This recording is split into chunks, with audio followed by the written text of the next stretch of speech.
ಇವತ್ತು ಇಕ್ಕೇರಿಯ 2ನೇ ದಿನದ ಪ್ರವಾಸ ಆರಂಭವಾಗಿದೆ. ಇವತ್ತು ನಾವು ಬಂದಿರೋದು ಇಕ್ಕೇರಿಯ ನಾಯಕರು ಇದ್ದಂಥ ಕೋಟೆ ಭಾಗಕ್ಕೆ ಬಂದಿದ್ದೀವಿ. ಎಲ್ಲಿದೆ ಸರ್ ಕೋಟೆ? ಕೋಟೆ ಈ ಭಾಗದಲ್ಲಿ ಬರುತ್ತೆ. ಓಕೆ.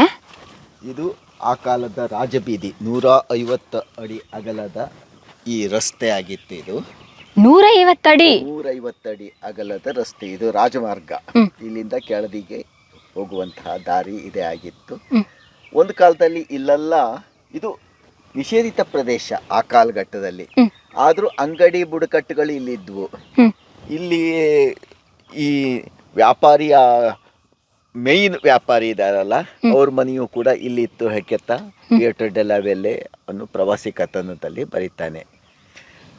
ನಿಷೇಧಿತ ಪ್ರದೇಶ ಯಾಕಾಗಿತ್ತು? ನಿಷೇಧಿತ ಪ್ರದೇಶ ಅಂತಂದ್ರೆ ಈಗಲಾದ್ರೂ ಅಷ್ಟೇ ಸಹಿ ಅಲ್ಲ. ರಾಜಕಾರಣಿಗಳ ಅಂದ್ರೆ ಅಧಿಕಾರಿಗಳ ಇದಕ್ಕೆಲ್ಲ ನಾವು ರಾಷ್ಟ್ರಪತಿ ಭವನಕ್ಕೆ ಹೋಗ್ಲಿಕ್ಕೆ ಆಗೋದಿಲ್ಲ. ಹಾಗೆ ಇವಿಷ್ಟು ನಿಷೇಧಿತ ಪ್ರದೇಶ. ಇಲ್ಲಿ ಪರ್ಮಿಷನ್ ತಗೊಳ್ಳದೆ ನಾವು ಬರಲಿಕ್ಕೆ ಬರ್ತಿರ್ಲಿಲ್ಲ. ಹಾಗಾಗಿ ಆ ಕಡೆ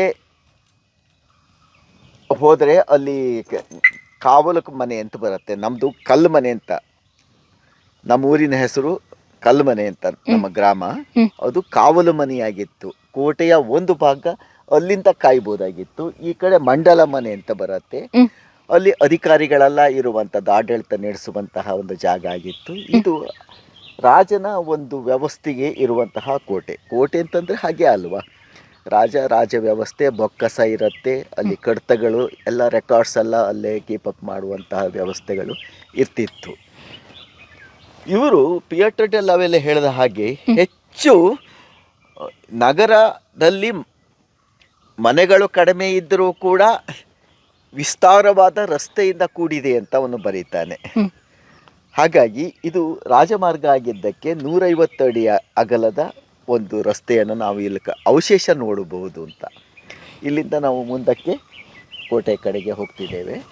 ಅಂದರೆ ಇಕ್ಕಟ್ಟಾದಂತಹ ಒಳಭಾಗ ಅಂತ ಅವನು ಬರೀತಾನೆ ಥಿಯೇಟರ್ ಡೆಲಾವೆಲ್ಲೆ. ಅದೇ ಥರ ಇರುವಂತಹದ್ದನ್ನು ಕೂಡ ನಾವು ಇಲ್ಲಿ ಕಾಣಬಹುದು. ಪ್ರಿಯ ವೀಕ್ಷಕರೇ, ನಾವು ತೋರಿಸುತ್ತಿರುವ ಇತಿಹಾಸದ ಕಥೆಗಳು ಕನ್ನಡದ ಕಲೆ, ಸಾಹಿತ್ಯ, ಸಂಸ್ಕೃತಿ, ಜನಜೀವನ, ಇತಿಹಾಸ ಸೃಷ್ಟಿಸಿದ ಜನಸಾಮಾನ್ಯರ ಅಸಾಮಾನ್ಯ ಕಥೆಗಳು ನಿಮಗೆ ಇಷ್ಟ ಆಗಿದ್ಯಾ? ಹಾಗಿದ್ರೆ ವಿಡಿಯೋ ನೋಡಿ ಸುಮ್ಮನಾಗ್ಬೇಡಿ, ಶೇರ್ ಮಾಡಿ, ಸಪೋರ್ಟ್ ಮಾಡಿ, ನಮ್ಮೊಂದಿಗೆ ಜೊತೆಯಾಗಿ. ಇದು ನೀವೇ ಬೆಳೆಸಿದ ನಿಮ್ಮ ನೆಚ್ಚಿನ ಡಿಜಿಟಲ್ ಮಾಧ್ಯಮ. ಇನ್ಮುಂದೆ ನಿಮಗಾಗಿ ಇನ್ನಷ್ಟು ವಿನೂತನ ಶೈಲಿಯಲ್ಲಿ ಬರಲಿದೆ. ನಿಮ್ಮ ಬೆಂಬಲದೊಂದಿಗೆ ನಮ್ಮ ಪಯಣ ಮುಂದುವರಿಯುತ್ತಿದೆ. ಸಾಮಾಜಿಕ ಬದಲಾವಣೆಗೆ ಜೊತೆಯಾಗಿ